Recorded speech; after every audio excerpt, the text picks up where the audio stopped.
A prophecy is being fulfilled right now.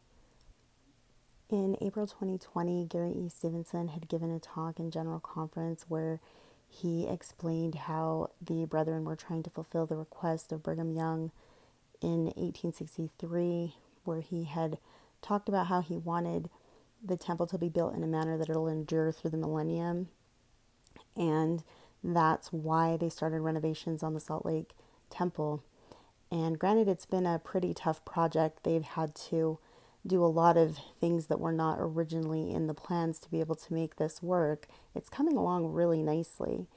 And if you go back to Gary E. Stevenson's talk from April of 2020, you'll see here noted the prophecy that he had referred to and how he talked about Brigham Young being a true prophet, seer, and revelator.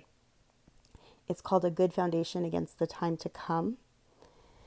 And he basically gives the whole history regarding this prophecy of Brigham Young and this request that he had for the elders of the church to preserve the Salt Lake Temple so that it will last through the millennium.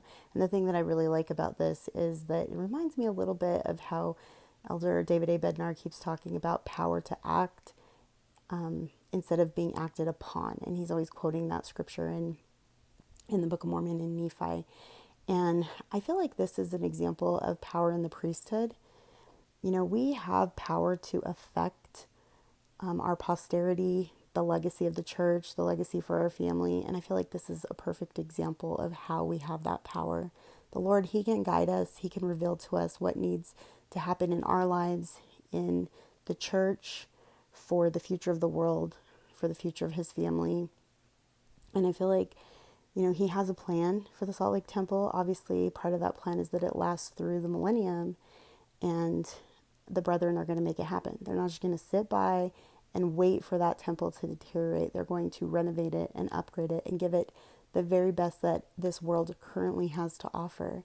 And I feel like in this sacrifice, the Lord will be able to consecrate all of our efforts for the building up of His kingdom, and He will be able to multiply and magnify those efforts. And this is, I think, where we'll see some true miracles happen in the future. And anyway, this is just some exciting news. It's really coming along, and this Church News article explained how this prophecy that Gary E. Stevenson talked about back in 2020 is finally fulfilled and being fulfilled. It's just one of those things that we'll have to see what happens in the future, but I think there's a glorious future for the Salt Lake Temple and for the church.